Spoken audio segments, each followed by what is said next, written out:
a great friend of mine and also to the Chief Minister, Professor Dr. Noor Azlan is actually the Vice Chancellor of University Kebangsaan Malaysia since 1st January of 2014.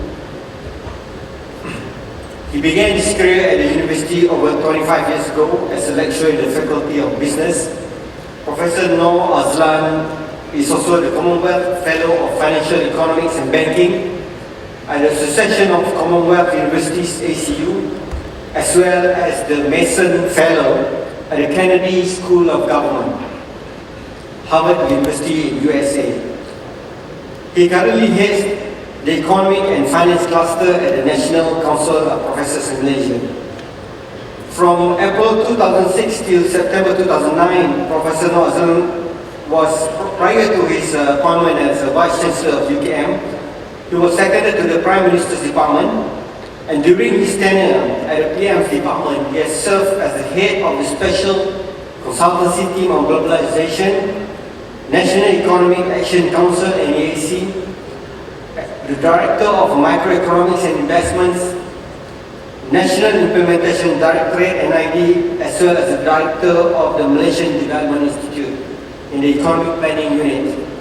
Prior to this secondment, Professor Noor Azlan was the Deputy Vice Chancellor, Academic and International Affairs, Dean at UKM Graduate School of Business, Dean at the Faculty of Economics and Business, and the Chair at the Graduate School of Business, University Kebangsaan Malaysia. Throughout his career, Professor Noor Azlan has been actively participating in national level strategic initiatives and has assumed leadership roles in several of them. These include, among others, the Blue Ocean Strategy Study on Macro Strategic Directions, the New Sources of Growth Initiative of the Economic Council, the formulation of strategic directions, as well as the development of an outcome-based framework for the 10 Malaysia Plan.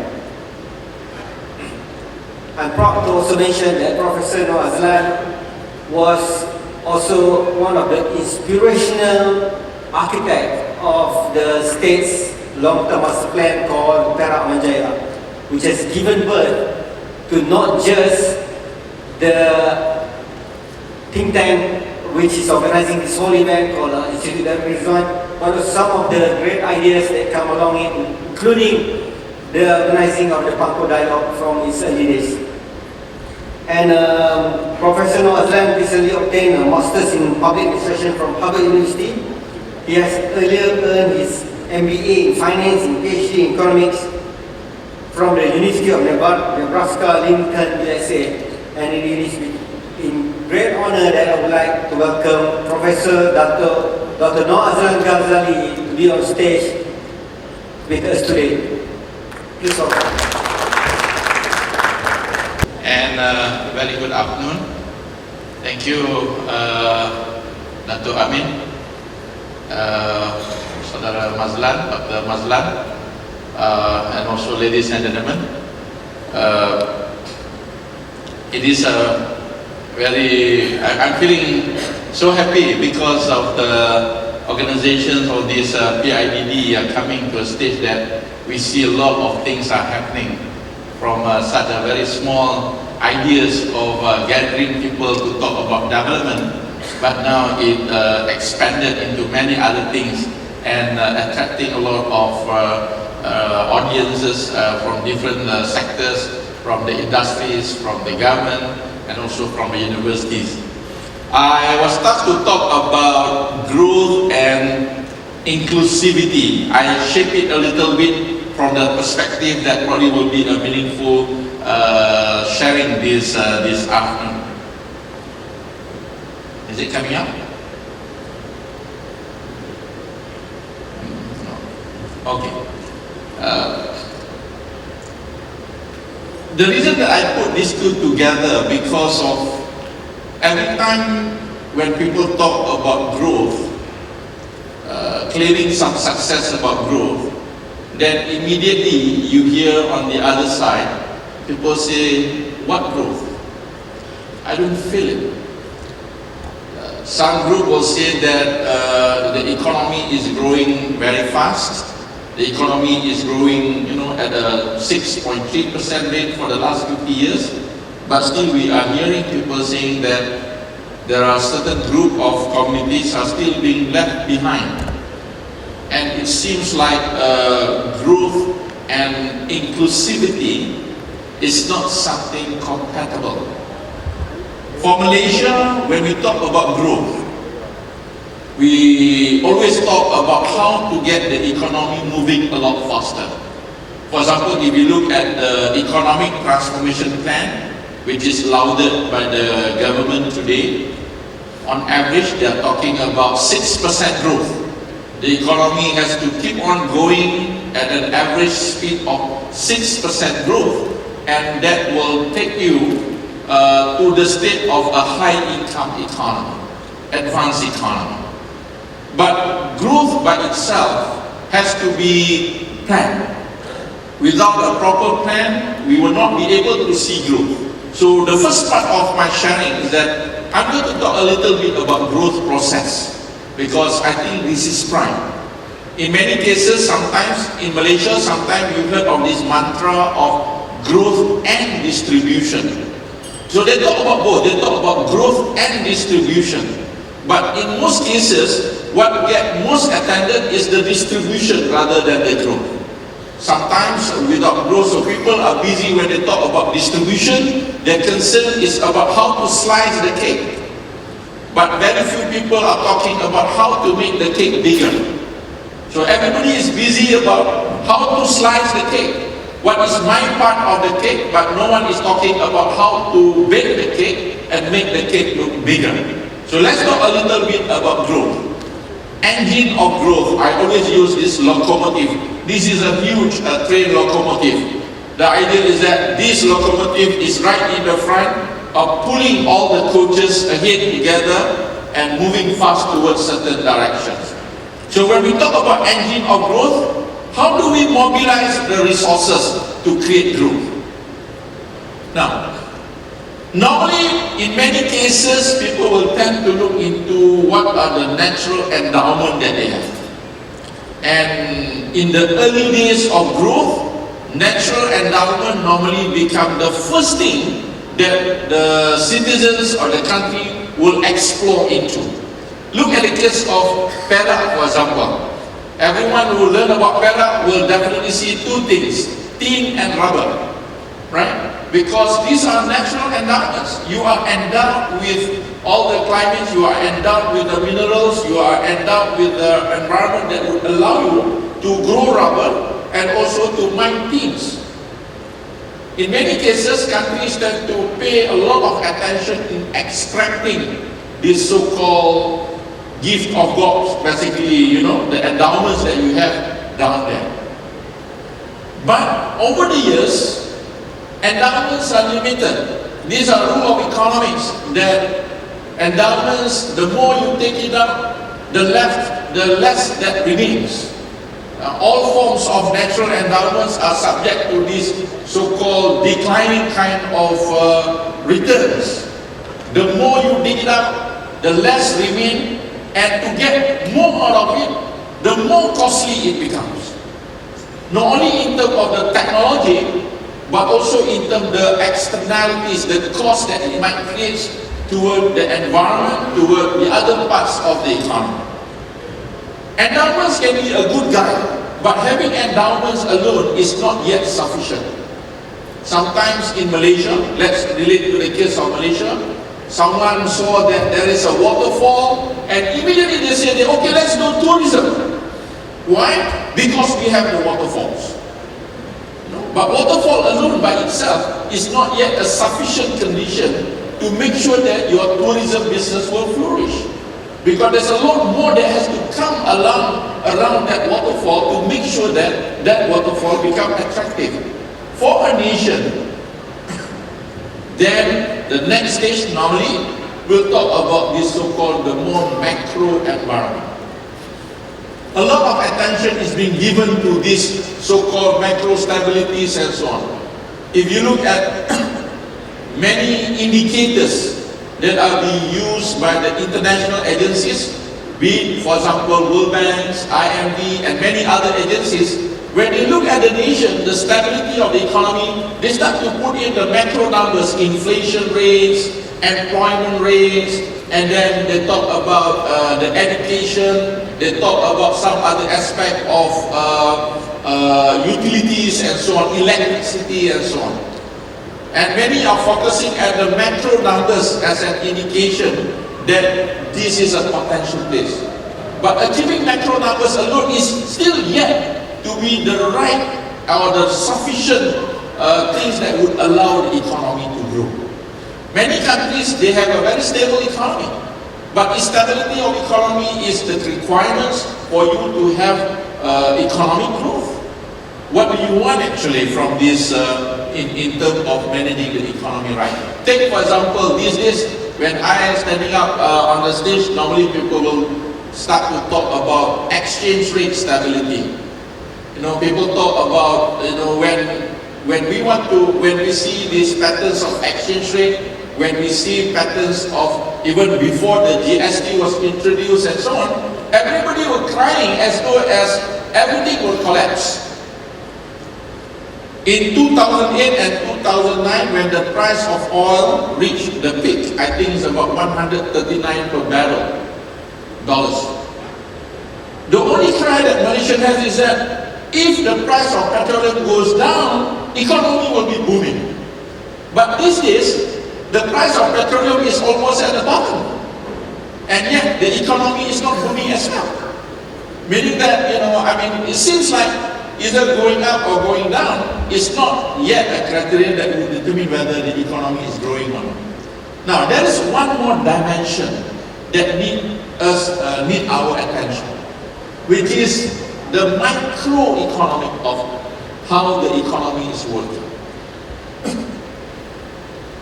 We have the foundations, we have the endowments, you have the macro stability, but now the micro side of things. I think with the advancement of knowledge, with the advancement of technology, the micro attention toward growth are very important.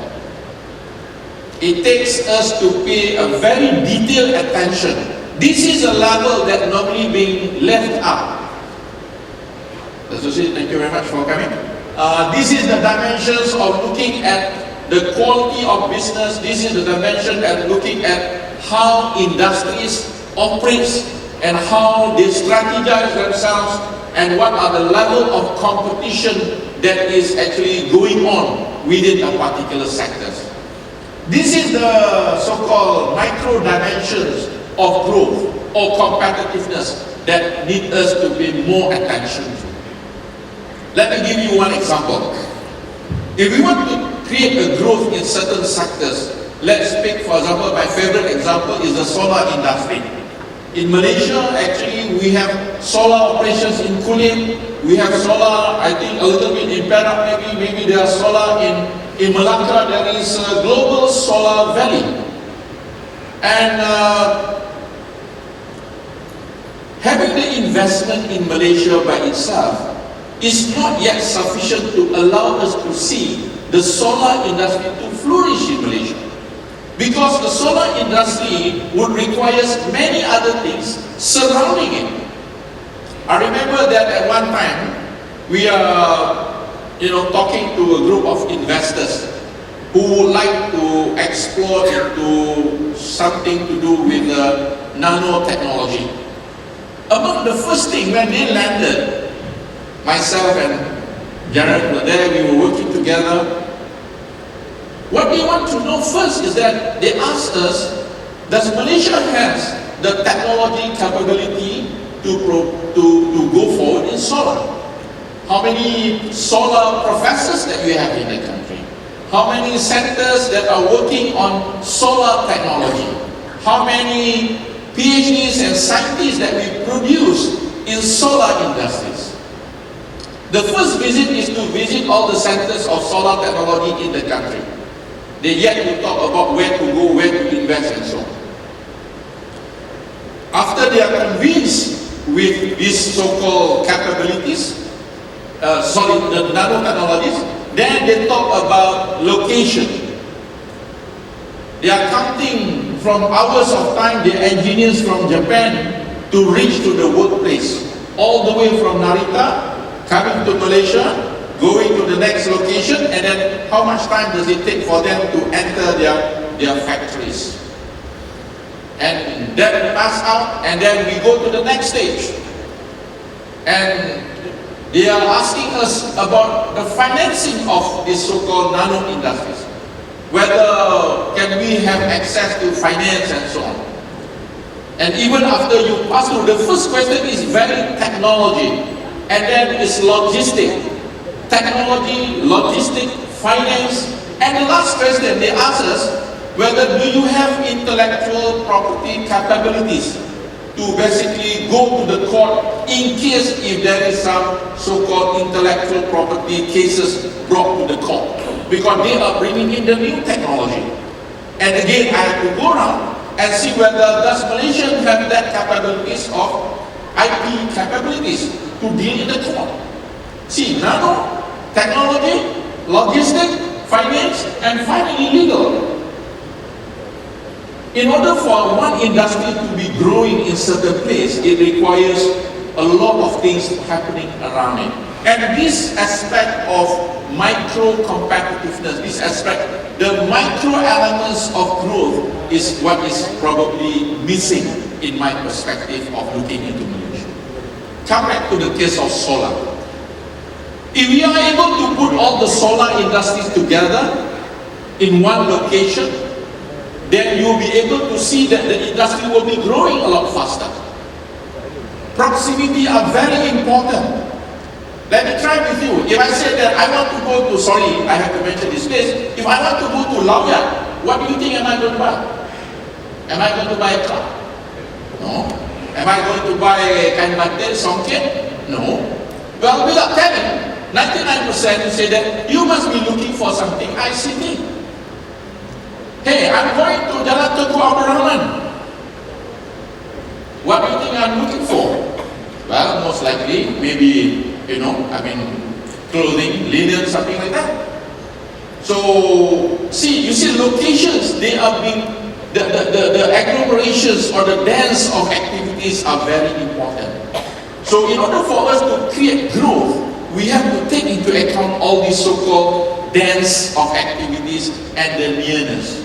The idea of putting investment, one in the north, one in the south, one in the east, one in the west, for the sake of distribution and inclusivity is wrong. Though it seems like you are distributing things around. Now,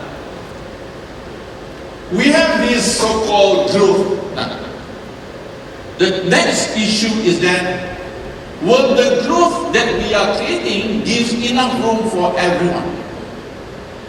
This is just for the sake of illustration. You see that this train is filled up with people. Imagine that this is a growth process that we are creating. The train is moving to one place, one destination, but how many people can be on the train? In short, inclusivity. How many people will benefit from this growth process? I don't know, I think this slide is clear enough. Can you count how many women there? Is there any women here? I don't know, I yet to find one. Is there any women? Huh? They are either in the front or maybe they are not able to stand up that long to jump on the train like this. This growth process actually are not able to accommodate everybody. Now, there comes a cry of, where is inclusivity in growth? Why do you create growth if I couldn't benefit from the growth? What kind of growth are you creating because it left me behind? Some people are going a lot faster, but I am behind in terms of growth process. Now you start to see people resist from the growth process. Growth, you create resistance. Some probably will come with a smarter idea, saying that, how do you get inclusivity? Any idea?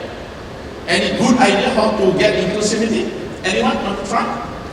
How can we get everybody on board?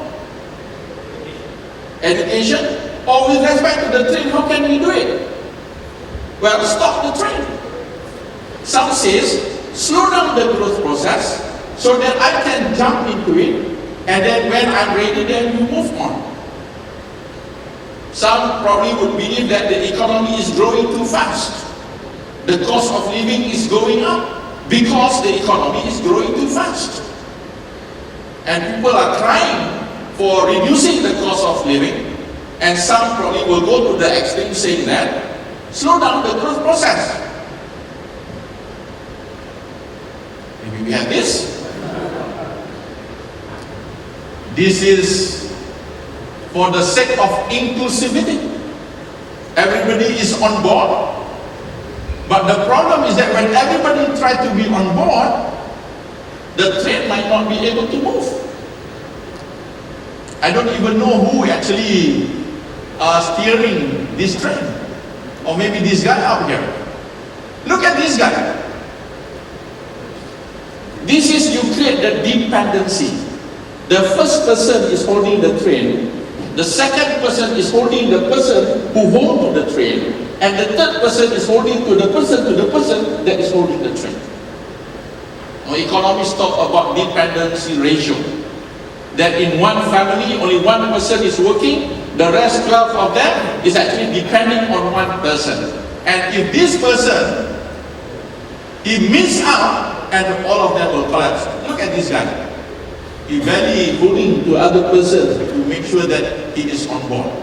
But even with this situation, you see there's a lot more people down there are not able to join in the growth process.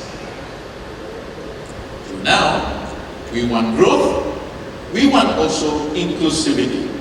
We want to get the economy to move, but at the same time, we want to make sure that inclusivity in the sense from the perspective of people, the household, as well as from the perspective of the region. If you look at growth process, normally growth process will not be automatically dispersed. If you want to open up a clinic, for example, if any one of you are a medical doctor, you want to open up a GP, where will you go? Busy place or quiet place? You will go to the place where there are a lot of people. Where in Malaysia, where are the places there's a lot of people? It is in the urban area. So naturally, everybody who are thinking from their own perspective of growth, they will like to be places where there is already growth. So now you get things worse, because it makes certain areas of the economy to be far behind, and less resources will be going there. Now this is the truth about growth process. Growth process are good at discriminating. Growth resources, normally they go to places where they can get the most of it. But the problem is that if this is allowed just to be like that, it means that growth will not be balanced.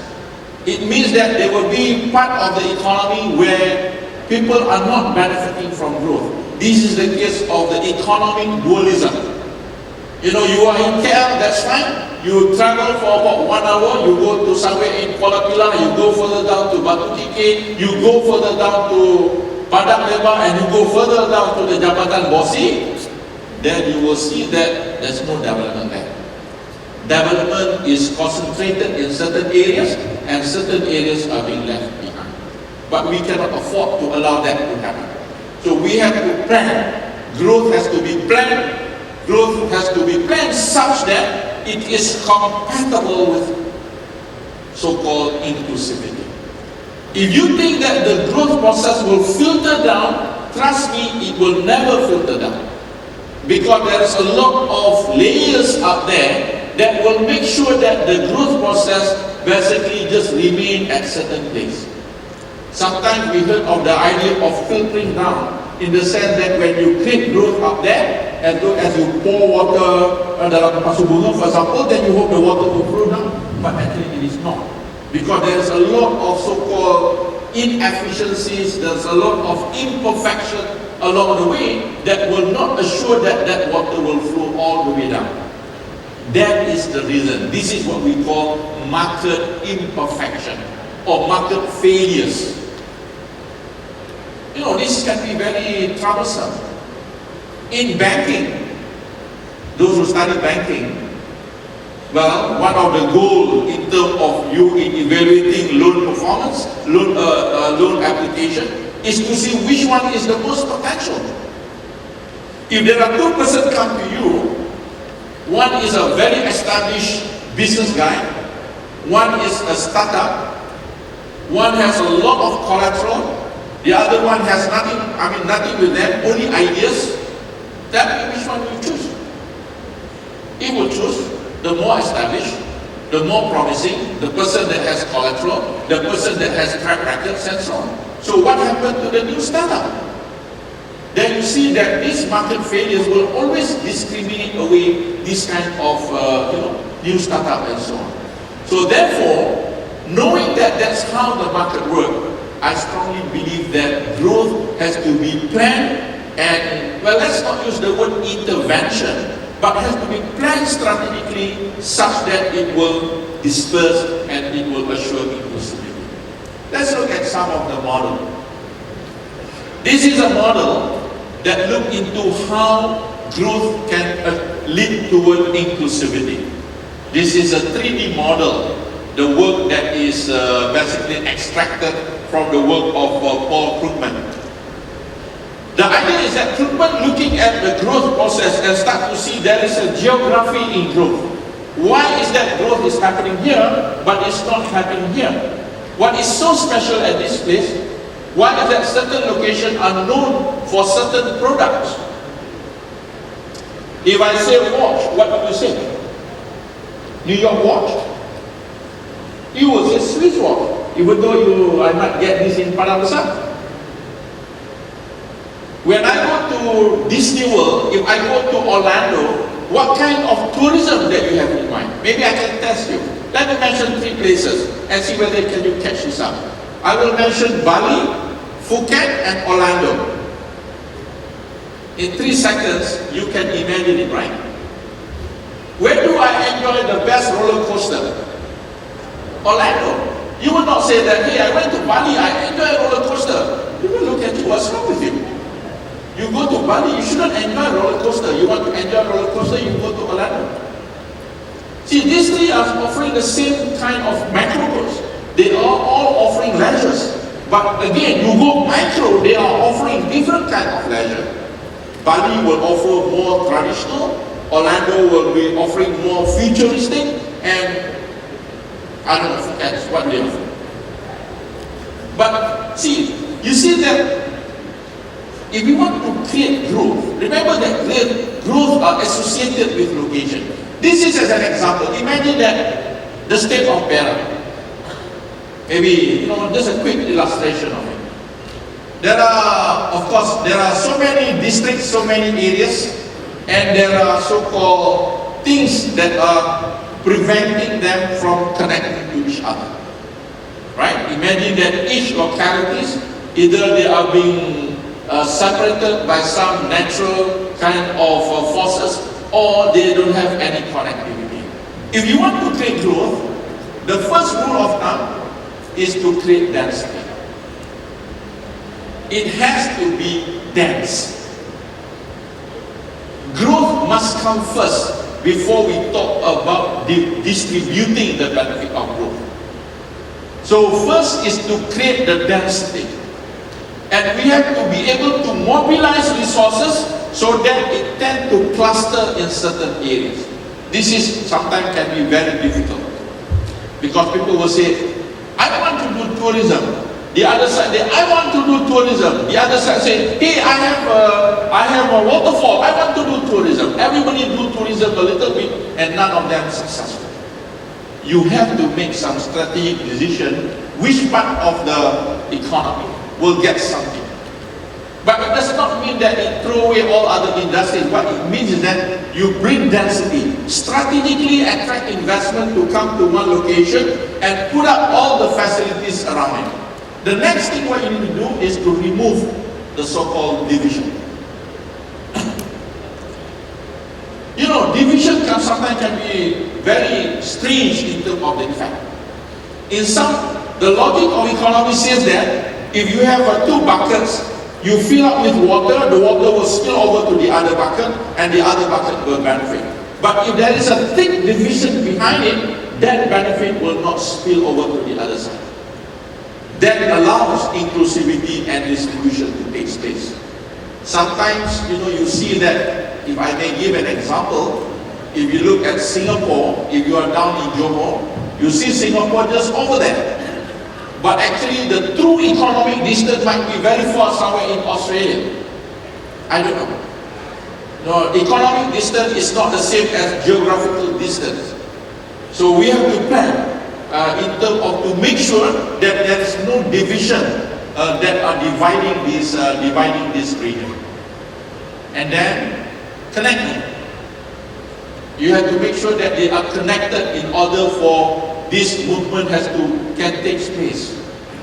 That's why coming from KL to Ipoh, for example, now with all the double tracking and hopefully, recently I was in Taipei, going to a distance of KL and Ipoh, which takes only about 40 minutes on the high-speed train.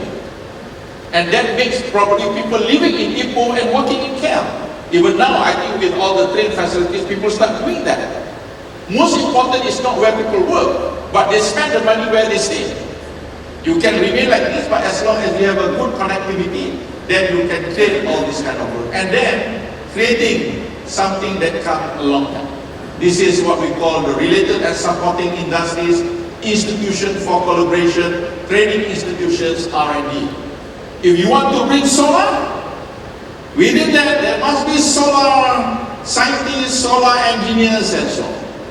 There must be SMEs surrounding that are focusing and supporting the industry of solar. That's how we have to do it. And by doing this, the 3D, creating density, removing the division and shorten the distance, then hopefully we will be able to create growth, but at the same time to be able to distribute and to assure that inclusivity. What we want is something, not to create this kind of growth. Look at this photo. Even you feel so relaxed looking at it, right? It takes you so fast.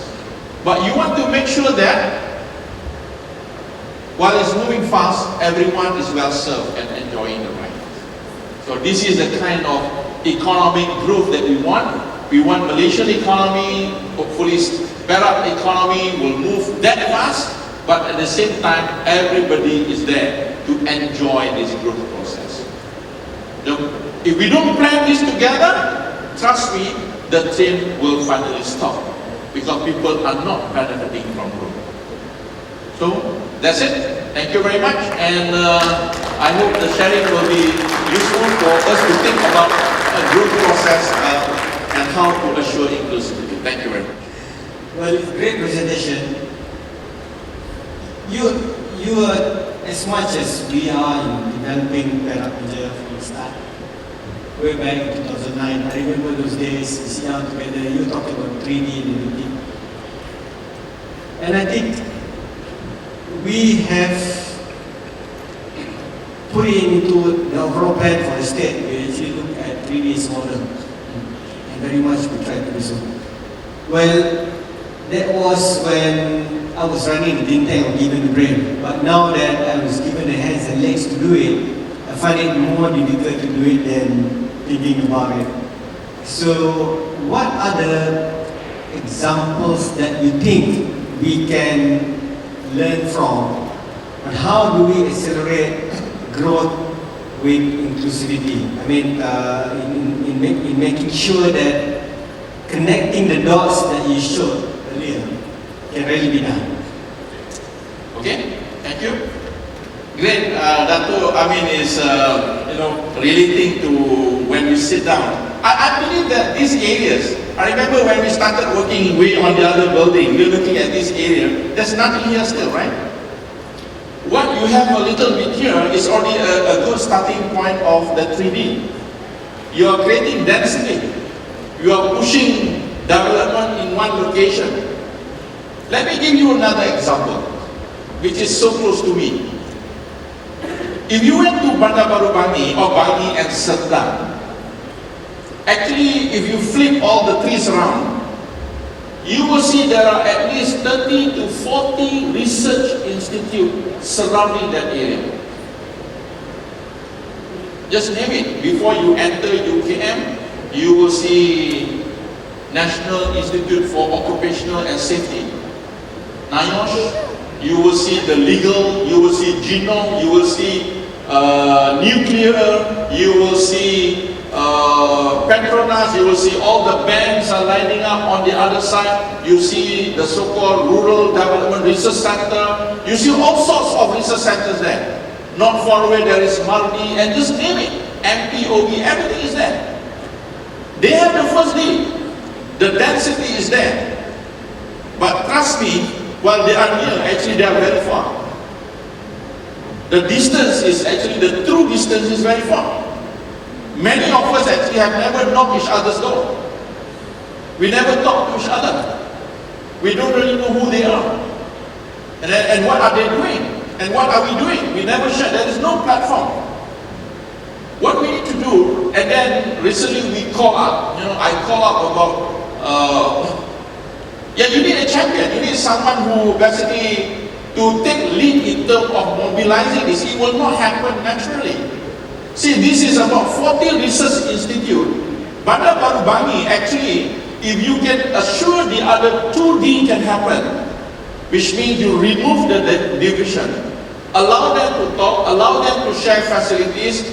You don't need, kind of MOUs, things like that. Just go in and do it. And connectivity, you should be able, Malaysia should declare that we have a knowledge valley of Southeast Asia. No one ever recognized Bangi and Serdang as the knowledge valley of Southeast Asia. Because there is one D, but there's no other two Ds. No one is working on it. Everybody is working in their own buildings and they don't talk to each other. We have to really, someone has to create that networking. There must be, I heard of in Silicon Valley, for example, there are organizations organizing lunch, so that engineers talk to each other. That's how you benefit from density. So this has to be done. There must be a group of people, their job is only about getting people to interact with each other, see more of each other, and then share all the information and so on. I don't know, the experience of being in Boston. There are 5, 6 universities surrounding that. I think Boston is just like Bangi.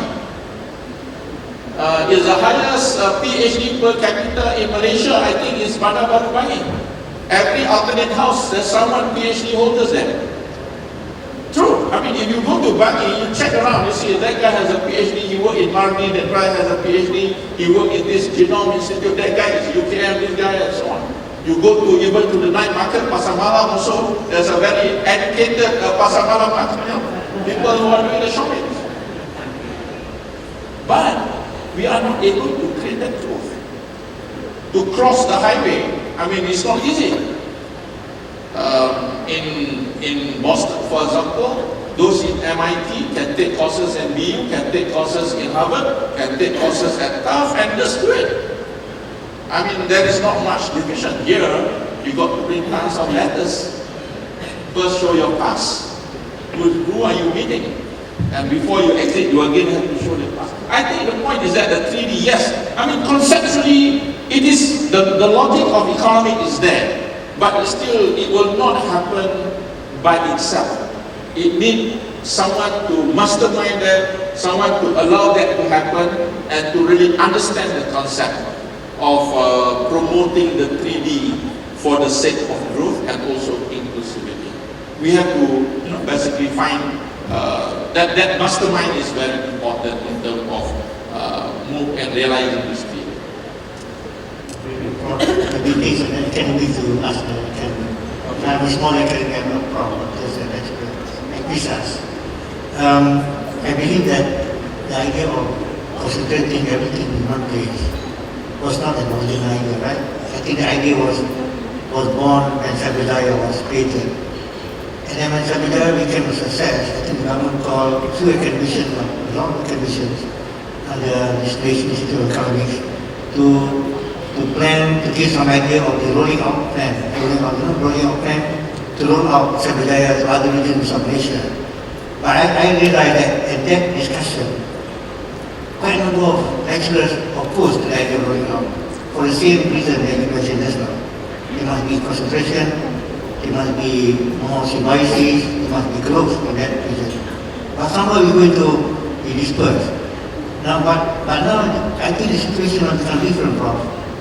In those days, the Rahman, they built highways, roads, and roads create growth and land prices goes up. But nowadays, we got another kind of roads, is the broadband. How do you see the broadband can be another way of creating that from the 3Ds? I mean, there is no doubt that this technological development, communication technology is creating another virtual highways among us, and values are being created by just whenever, as long as people are connected, then values are created. The point is not it has to be physical infrastructure, but of course physical infrastructure is still needed, but whenever people are connected, you heard about this so-called the network economy. When one person has a mobile phone, it's useless because there's no other person to talk to. When the second person has a mobile phone, well, the value is created because you can talk to two persons. But when the third person, fourth person, 1 million person have the mobile phone, then everybody is connected. At that point, if you ought not to have a mobile phone, you are handicapped. So meaning that it becomes a must. Connectivity is a must. I mean, saying that, sorry, you cannot reach me, sorry, I can't do it, and so on, is no longer acceptable. But of course, there is an unfortunate part of it. It takes away our weekend, takes away our holidays, but I have not that many, there are a few friends who say that I still can't allow this thing to come with me at all times. But I still, looking at younger generation students today, sometimes in university, whenever you want to enter the exam hall, you have to leave this outside. I still cannot accept that, though my university still practice that. Because to me, this is more like oxygen now. If you want to try, please leave your phone somewhere else. You will be like, ikan tak ada dalam air, you feel like something is not right. And connectivity, that's all. And if you are not connected, then you are far behind. And value is created when people are connected.